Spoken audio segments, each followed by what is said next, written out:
Hi friends, so today I'm making ravioli, spinach and feta cheese ravioli. तो सबसे पहले मैंने डो रेडी किया। उसके लिए मैंने इधर सेमोलिना फ्लावर यूज़ किया था, जो एक नॉर्मल फ्लावर से थोड़ा ज़्यादा थिक होता है, मोटा होता है। और फिर जो जिसकी वजह से जो पास्ता का जो टेस्ट होता है और वाइट जो हम लोग लेते हैं वो परफेक्ट बनता है। फिर उसमें थोड़ा सा मैंने नमक डाला, थोड़ा ऑयल डाला और उसको अच्छे से मिक्स किया। फिर उसमें मैंने एग यॉक यूज़ किया। तो इस इधर हम लोग एग यॉक इसके लिए यूज़ करते हैं ताकि जो कलर है थोड़ा अच्छा आए और थोड़ा जो टेस्ट है वो भी रिच हो जाए।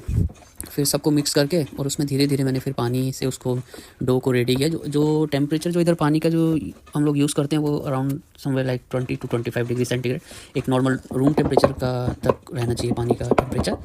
फिर उसमें जो जो डो है वो ज़्यादा ना स्मूथ हो ना ज़्यादा टाइट हो, वो बिल्कुल एकदम नॉर्मल होना चाहिए, मतलब in between tight and smooth. Okay, फिर जैसे ही डो रेडी हो जाए तो उसको फिर अराउंड 30 मिनट्स के लिए उसको रेस्ट पे रख दें और उसको फिर कवर कर दें किसी एक बिग क्लोथ से, नहीं तो फिर आपके पास अगर कोई और जैसे नैपकिन, हैवी नैपकिन्स वगैरह रहते हैं उससे आप कवर कर सकते हैं। फिर उसके बाद जब तक मेरा ये जो डो रेस्टिंग पे है तो मैं स्टफिंग रेडी करता हूँ। उसके लिए मैंने फ्रेश स्पिनच लिया और उसमें उसको फिर मैंने बॉईल किया सॉल्ट वाटर में। सॉल्ट जो है इधर मैंने बहुत कम यूज़ कर रहा हूँ। और फिर उसको 2 मिनट के लिए सिर्फ बॉईल किया, फिर तुरंत उसको ठंडे पानी में निकाल दिया ताकि जो कलर है ग्रीन कलर है वो चेंज ना हो। और फिर उसके बाद जैसे पानी में डाला, फिर थोड़ी देर बाद उसको निकाला और उसको अच्छे से स्क्वीज़ किया और उसको बढ़िया से मतलब फ़ाइन चॉप कर लिया। फिर चॉप होने के बाद फिर मैंने उसमें फेटा चीज़ डाला और ये फेटा चीज़ की वजह से ही मैंने इसमें सॉल्ट बहुत कम डाला था बॉइलिंग के लिए। इवन मिक्सचर में भी बहुत कम सॉल्ट डाला ताकि क्योंकि फेटा चीज़ में एक्चुअली ऑलरेडी सॉल्ट होता है।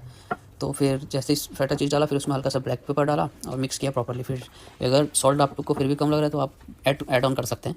तो फिर जब डो रेडी हो गया फिर उसके मैंने छोटे छोटे पेड़े बनाए और फिर उसको रोल करना स्टार्ट किया। तो जैसे हम लोग इसमें अगर आप लोग के पास पास्ता सीटर मशीन है तो आप वो यूज़ कर सकते हैं, नहीं तो रोलिंग पेन यूज़ कर सकते हैं। तो इधर जो इसका जो थिकनेस होता है वो अराउंड 1 से 1.5 मिलीमीटर तक पतला होना चाहिए, जो आप डो बनाते हैं। तो और ताकि अगर इवन आप इसको ऐसे भी चेक कर सकते हैं, जैसे आपने रोल किया उसके बाद उठा के एक बार ऐसे चेक कर लीजिए तो आपको जो लाइट है वो हल्का लाइट दिखनी चाहिए दूसरी तरफ। ठीक है, तो फिर रोल हो गया तो उसमें फिर स्टफिंग मैंने रखी और उसको जो दूसरी सीट थी उससे उसको कवर करा और फिर उसके जितना जो एयर था वो सब निकाला। फिर उसको कट किया। उसमें मैंने तो इधर अराउंड 2 to 3 शेप्स बनाए रेवियोली के।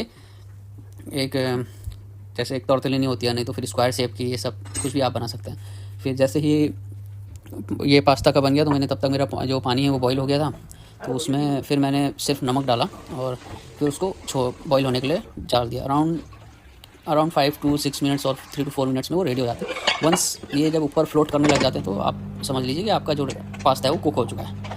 फिर जब तक इधर मेरा पास्ता कुक हो रहा है तो फिर मैं तब तक अपना सॉस बना लेता हूँ। तो इस सॉस बनाने के लिए मैंने इधर बटर लिया है, और उसमें फिर बटर अच्छा से थोड़ा सा कुक करके फिर उसमें मैंने चॉप गार्लिक डाला है। तो अच्छा से चॉप था ही, काफ़ी फाइन था। फिर उसको डाल के फिर थोड़ा हल्का अराउंड 30 सेकेंड्स तक मैंने इसको सौते किया। फिर इसको make sure you don't burn the garlic. फिर उसमें मैंने जो पास्ता जो बॉईल करा था उसका ही थोड़ा सा पानी डाला ताकि जो सॉस है वो थोड़ा थिकनेस भी आ जाए उस पानी से। फिर उसमें फिर जैसे ही थोड़ा देर कुक करने के बाद फिर मैंने उसमें पार्सले डाला और लास्ट में अराउंड 2 चम्मच जस्ट क्रीम से फिनिश किया और हल्की आंच में फिर थोड़ा सा उसको कुक करके फिर उसमें मैंने जो मेरा पास्ता जो कुक हो गया था उसको मैंने उसमें डाल दिया। फिर लेट्स इट फिनिश। उसके बाद उसको टॉस किया, अच्छे से पास्ता को टॉस किया ताकि जो every piece of the pasta get the sauce. Then once it get all the pasta get coated with the sauce, then when I take out in the plate and then just finish it with the parsley and parmesan cheese.